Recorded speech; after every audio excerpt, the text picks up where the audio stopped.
नमस्कार। Chief justice Shri N V. Ramana ji, justice U Lalit ji, कानून मंत्री Shri Kiran Rijiju ji, justice D Y. Chandrachud ji, attorney general Shri K Venugopal ji, supreme court bar association के अध्यक्ष श्रीमान विकास सिंह जी और देश के न्याय व्यवस्था से जुड़े देवियों और सज्जनों,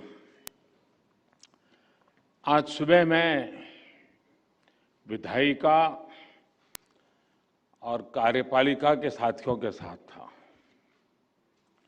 और अब न्यायपालिका से जुड़े आप सभी विद्वानों के बीच में हूं। हम सभी की अलग अलग भूमिकाएं, अलग अलग जिम्मेदारियां और काम करने के तरीके भी अलग अलग हो सकते हैं, लेकिन हमारी आस्था, हमारी प्रेरणा, हमारी ऊर्जा का स्रोत एक ही है, हमारा संविधान। मुझे खुशी है कि आज हमारी ये सामूहिक भावना संविधान दिवस पर इस आयोजन के रूप में व्यक्त हो रही है। हमारे संवैधानिक संकल्पों को मजबूत कर रही है। इस कार्य से जुड़े सभी लोग अभिनंदन के अधिकारी हैं। माननीय, आजादी के लिए जीने मरने वाले लोगों ने जो सपने देखे थे, उन सपनों के प्रकाश में और हजारों साल की भारत की महान परंपरा को संजोए हुए हमारे संविधान निर्माताओं ने हमें संविधान दिया। सैकड़ों वर्षों की गुलामी ने भारत को अनेक मुसीबतों में झोंक दिया था। किसी युग में सोने की चिड़िया कहा जाने वाला भारत गरीबी, भूखमरी, बीमारी से जूझ रहा था। इस पृष्ठभूमि में देश को आगे बढ़ाने में संविधान हमेशा हमारी मदद करता रहा है। लेकिन आज दुनिया के अन्य देशों की तुलना में देखें तो जो देश भारत के करीब करीब साथ ही आजाद हुए, वो आज हमसे काफी आगे है। यानी अभी बहुत कुछ किया जाना बाकी है। हमें मिलकर लक्ष्य तक पहुंचना है। हम सभी जानते हैं हमारे संविधान में इंक्लूजन पर कितना जोर दिया गया है, लेकिन यह भी सच्चाई रही है कि आजादी के इतने दशकों के बाद भी बड़ी संख्या में देश के लोग एक्सक्लूजन को भोगने के लिए मजबूर रहे हैं। वो करोड़ों लोग जिनके घरों में शौचालय तक नहीं था, वो करोड़ों लोग जो बिजली के अभाव में अंधेरे में अपनी जिंदगी बिता रहे थे, वो करोड़ों लोग जीवन का सबसे बड़ा संघर्ष घर के लिए थोड़ा सा पानी जुटाना था। उनकी तकलीफ, उनका दर्द समझकर उनका जीवन आसान बनाने के लिए खुद को खपा देना मैं संविधान का असली सम्मान मानता हूं। और इसलिए आज मुझे संतोष है कि देश में संविधान की इस मूल भावना के अनुरूप एक्सक्लूजन को इंक्लूजन में बदलने का भगीरथ अभियान तेजी से चल रहा है। और इसका जो सबसे बड़ा लाभ क्या हुआ है, ये भी हमें समझना होगा। जिन 2 करोड़ से अधिक गरीबों को आज अपना पक्का घर मिला है, जिन 8 करोड़ से अधिक गरीब परिवारों को उज्ज्वला योजना के तहत मुफ्त गैस कनेक्शन मिला है, जिन 50 करोड़ से अधिक गरीबों को बड़े से बड़े अस्पताल में 5 लाख रुपए तक का मुफ्त इलाज सुनिश्चित हुआ है, जिन करोड़ों गरीबों की पहली बार बीमा और पेंशन जैसी बुनियादी सुविधाएं मिली है, उन गरीबों के जीवन की बहुत बड़ी चिंता कम हुई है। ये योजनाएं उनके लिए बड़ा संबल बनी है। इसी कोरोना काल में पिछले कई महीनों से 80 करोड़ से अधिक लोगों को मुफ्त अनाज सुनिश्चित किया जा रहा है। प्रधानमंत्री गरीब कल्याण अन्न योजना पर सरकार 2,60,000 करोड़ रुपए से अधिक खर्च करके गरीबों को मुफ्त अनाज दे रही है। अभी कल ही हमने इस योजना को अगले वर्ष मार्च महीने तक के लिए बढ़ा दिया है। हमारे जो डायरेक्टिव प्रिंसिपल्स हैं वो कहते हैं citizens, man and women equally have the right to an adequate means of livelihood. वो इसी भावना का ही तो प्रतिबिंब है।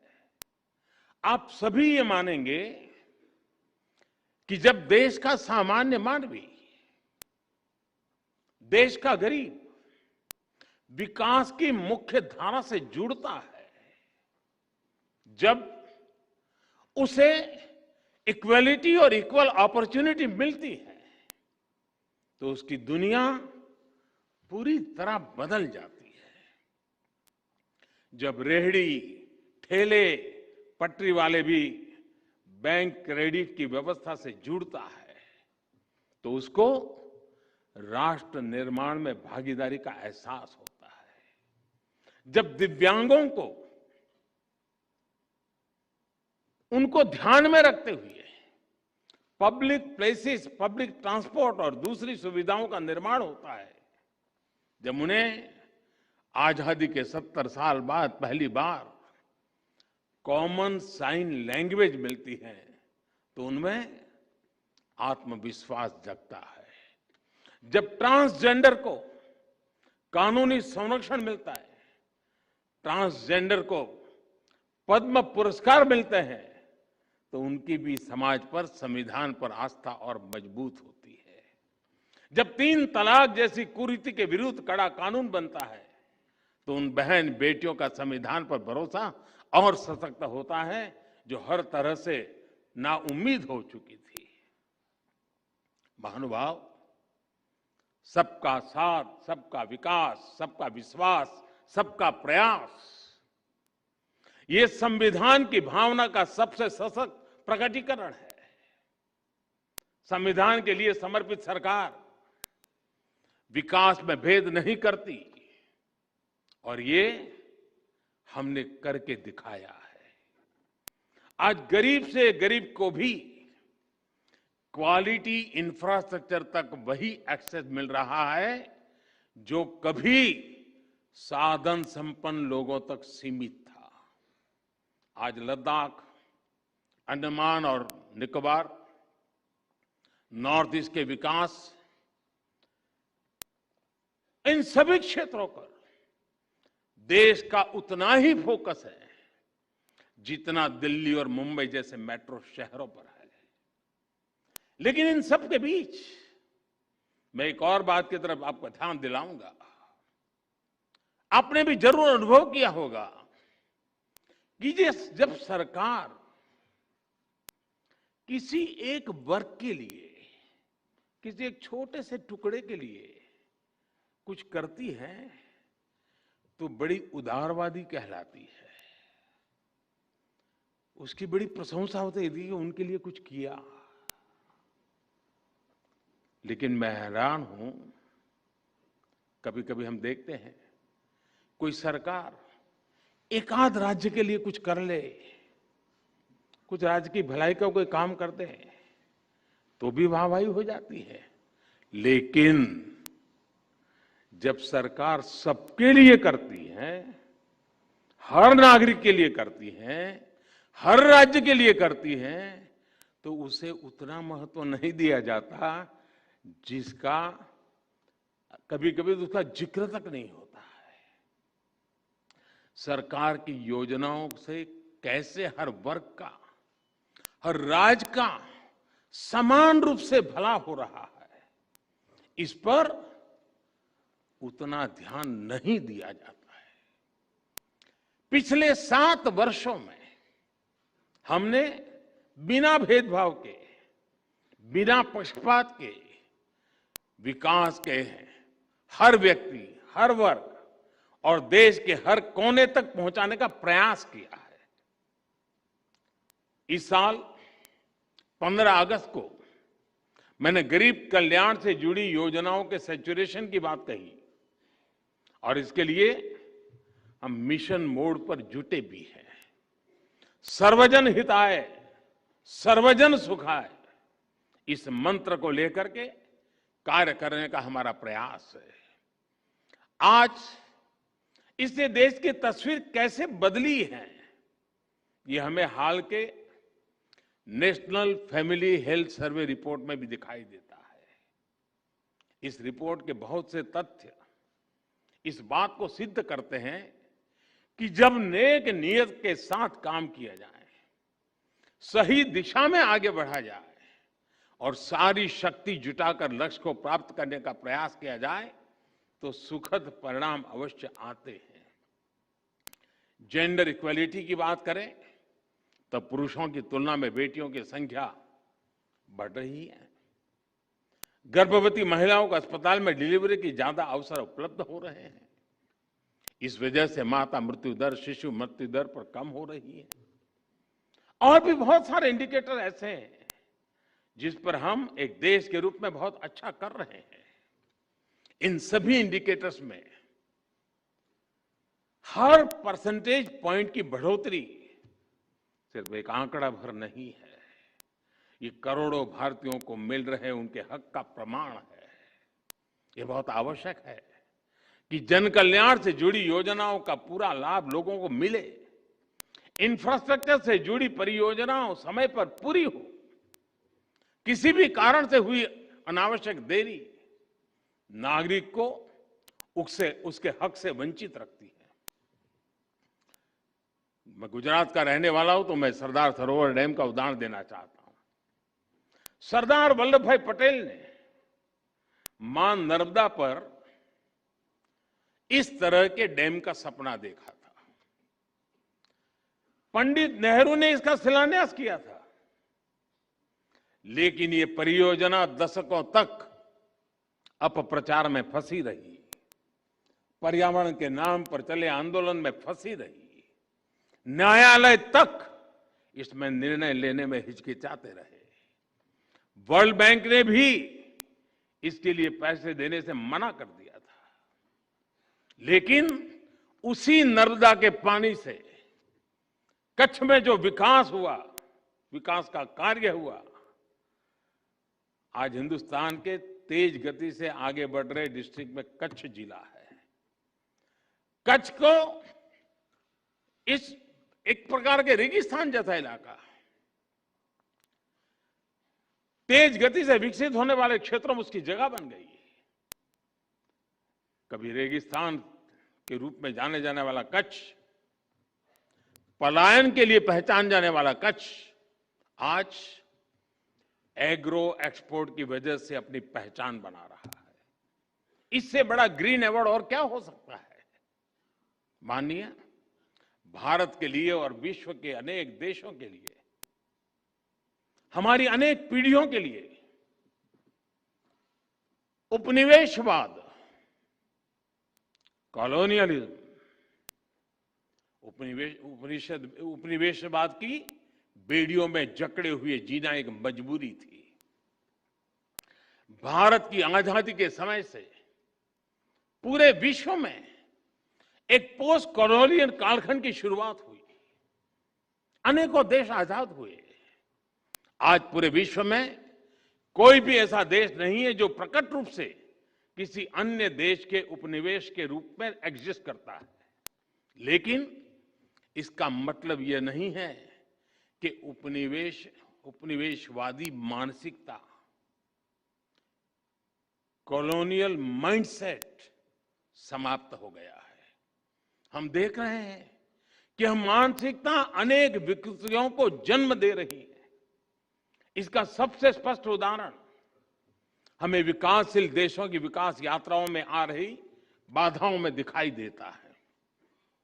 जिन साधनों से, जिन मार्गों पर चलते हुए विकसित विश्व आज के मुकाम पर पहुंचा है, आज वही साधन, वही मार्ग विकासशील देशों के लिए बंद करने के लिए प्रयास किए जाते हैं। पिछले दशकों में इसके लिए अलग अलग प्रकार की शब्दावली का जाल रचाया जाता है, लेकिन उद्देश्य एक ही रहा है, विकासशील देशों की प्रगति को रोकना। आजकल हम देखते हैं कि पर्यावरण के विषय को भी इसी काम के लिए हाईजैक करने का प्रयास हो रहा है। कुछ सप्ताह पहले हमने COP26 समिट में इसका जीवंत उदाहरण देखा है। अगर एब्सोल्यूट क्यूमुलेटिव एमिशंस की बात करें तो विकसित देशों ने मिलकर 1850 से अब तक 1815 से अब तक भारत से 15 गुना अधिक उत्सर्जन किया है। अगर हम पर कैपिटा बेसिस की बात करें तो भी विकसित देशों ने भारत के मुकाबले 15 गुना अधिक उत्सर्जन किया है। अमेरिका और यूरोपीय संघ ने मिलकर भारत की तुलना में 11 गुना अधिक एब्सोल्यूट क्यूमुलेटिव एमिशन किया है। इसमें भी पर कैपिटा बेसिस को आधार बनाए तो अमेरिका और यूरोपीय संघ ने भारत की तुलना में 20 गुना अधिक उत्सर्जन किया है। फिर भी आज, और हमें गर्व है, भारत जिसकी सभ्यता और संस्कृति में ही प्रकृति के साथ जीने की प्रवृत्ति है, जहां पत्थरों में, पेड़ों में, प्रकृति के कण कण में, जहां पौधे में भी परमात्मा देखा जाता है, उसका स्वरूप देखा जाता है, जहां धरती को मां के रूप में पूजा जाता है, उस भारत को पर्यावरण संरक्षण के उपदेश सुनाए जाते हैं। और हमारे लिए ये मूल्य सिर्फ किताबी नहीं है, किताबी बातें नहीं है। आज भारत में लायन, टाइगर, डॉल्फिन आदि की संख्या और अनेक प्रकार की बायोडायवर्सिटी के मानकों में लगातार सुधार हो रहा है। भारत में वन क्षेत्र बढ़ रहा है। भारत में डिग्रेडेड लैंड का सुधार हो रहा है। गाड़ियों के ईंधन के मानकों को हमने स्वेच्छा से बढ़ाया है। हर प्रकार की रिन्यूएबल एनर्जी, उस क्षेत्र में हम विश्व के अग्रणी देशों में हैं। और पेरिस समझौते के लक्ष्यों को समय से पहले प्राप्त करने की ओर अग्रसर अगर कोई है तो एकमात्र हिंदुस्तान है। G20 देशों के समूह में अच्छे से अच्छा काम करने वाला कोई देश है, दुनिया ने माना है, वो हिंदुस्तान है। और फिर भी ऐसे भारत पर पर्यावरण के नाम पर भांति भांति के दबाव बनाए जाते हैं। यह सब उपनिवेशवाद मानसिकता का ही परिणाम है। लेकिन दुर्भाग्य यह है कि हमारे देश में भी ऐसी ही मानसिकता के चलते अपने ही देश के विकास में रोड़े अटकाए जाते हैं। कभी फ्रीडम ऑफ एक्सप्रेशन के नाम पर, तो कभी किसी और चीज का सहारा लेकर। हमारे देश की परिस्थितियां, हमारे युवाओं की आकांक्षाएं, सपनों को बिना जाने समझे बहुत सी बार दूसरे देशों के बेंचमार्क पर भारत को तोलने का प्रयास होता है और इसकी आड़ में विकास के रास्ते बंद करने की कोशिश होती है। इसका नुकसान ये जो करते हैं ऐसे लोगों को भुगतना नहीं पड़ता है। इसका नुकसान भुगतना पड़ता है उस मां को जिसका बच्चा बिजली प्लांट स्थापित न होने के कारण पढ़ नहीं पाता। इसका नुकसान भुगतना पड़ता है उस पिता को जो रुके हुए सड़क प्रोजेक्ट के कारण अपनी संतान को समय पर अस्पताल नहीं पहुंचा पाता। इसका नुकसान भुगतना पड़ता है उस मध्यम वर्गीय परिवार को जिसके लिए आधुनिक जीवन की सुविधाएं पर्यावरण के नाम पर उसकी आमदनी से बाहर पहुंचा दी गई। इस कॉलोनियल माइंडसेट की वजह से भारत जैसे देश में, विकास के लिए प्रयास कर रहे देश में करोड़ों आशाएं टूटती हैं, आकांक्षाएं दम तोड़ती है। आजादी के आंदोलन में जो संकल्प शक्ति पैदा हुई उसे और अधिक मजबूत करने में ये कॉलोनियल माइंडसेट बहुत बड़ी बाधा है। हमें इसे दूर करना ही होगा और इसके लिए हमारी सबसे बड़ी शक्ति, हमारा सबसे बड़ा प्रेरणा स्रोत हमारा संविधान ही है। माननीय सरकार और न्यायपालिका दोनों का ही जन्म संविधान की कोख से हुआ है, इसलिए दोनों ही जुड़वा संतानें हैं। संविधान की वजह से ही ये दोनों अस्तित्व में आए हैं। इसलिए व्यापक दृष्टिकोण से देखें तो अलग अलग होने के बाद भी दोनों एक दूसरे के पूरक है। हमारे यहां शास्त्रों में भी कहा गया है, ऐक्यम बलम सामंजस्य, ऐक्यम बलम समाजस्य, ऐक्यम बलम समाजस्य तत् अभावे स दुर्बलः तस्मात् ऐक्यम प्रशंसन्ति दृढ़म राष्ट्र हितैषणी। अर्थात किसी समाज की, देश की ताकत उसकी एकता और एकजुट प्रयासों में होती है। इसलिए जो मजबूत राष्ट्र के हितैषी होते हैं वो एकता की प्रशंसा करते हैं, उस पर जोर देते हैं। राष्ट्र के हितों को सर्वोपरि रखते हुए ही यही एकता देश की हर संस्था के प्रयासों में होनी चाहिए।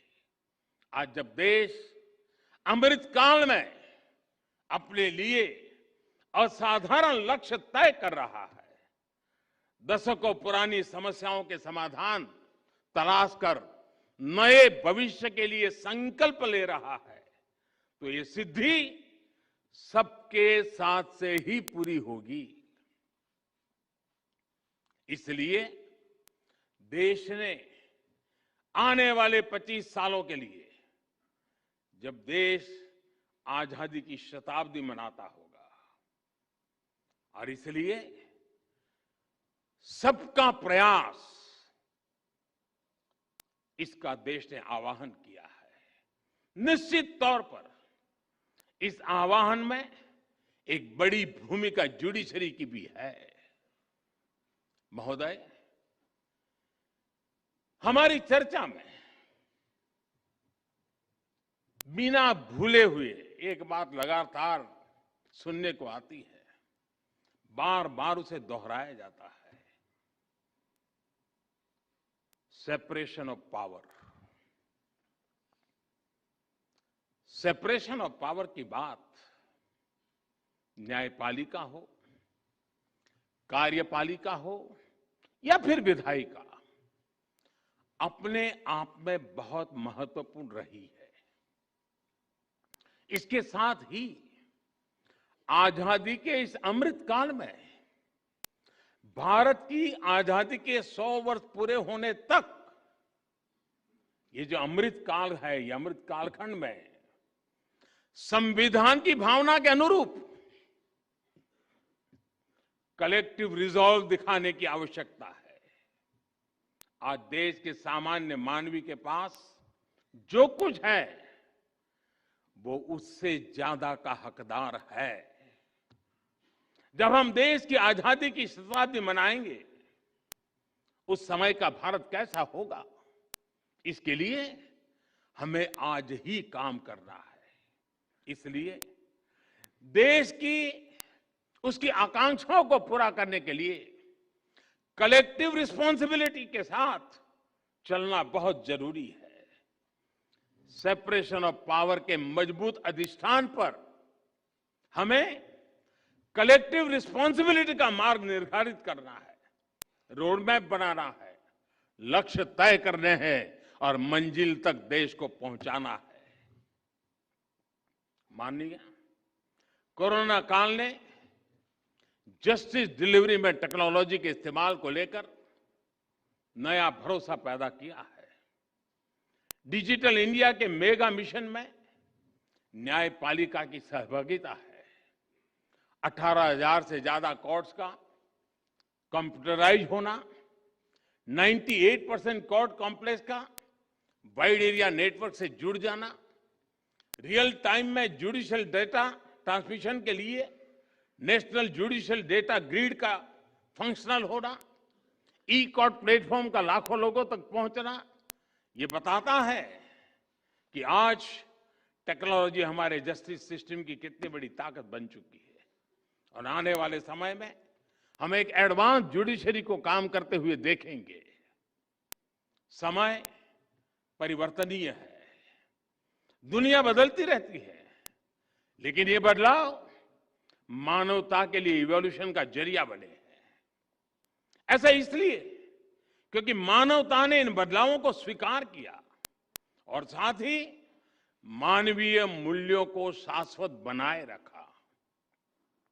न्याय की अवधारणा इन मानवीय मूल्यों का सबसे परिष्कृत विचार है और संविधान न्याय की इस अवधारणा की सबसे परिष्कृत व्यवस्था है। इस व्यवस्था को गतिशील और प्रगतिशील बनाए रखने का दायित्व हम सभी पर है।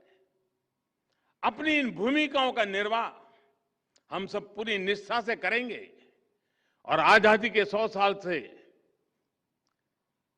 पहले एक नए भारत का सपना पूरा होगा। हम लगातार उन बातों से प्रेरित हैं जिस बात के लिए हम गर्व करते हैं, और वो मंत्र हमारे लिए हैं संगच्छध्वम संवदवदम संवो मनासानि जानता। हमारे लक्ष्य समान हो, हमारे मन समान हो और हम साथ मिलकर उन लक्ष्यों को प्राप्त करें। इसी भावना के साथ मैं आज संविधान दिवस के इस पवित्र माहौल में आप सबको, देशवासियों को भी अनेक अनेक शुभकामनाएं देते हुए मेरी बात को समाप्त करता हूं। फिर एक बार आप सबको बहुत बहुत बधाई। धन्यवाद।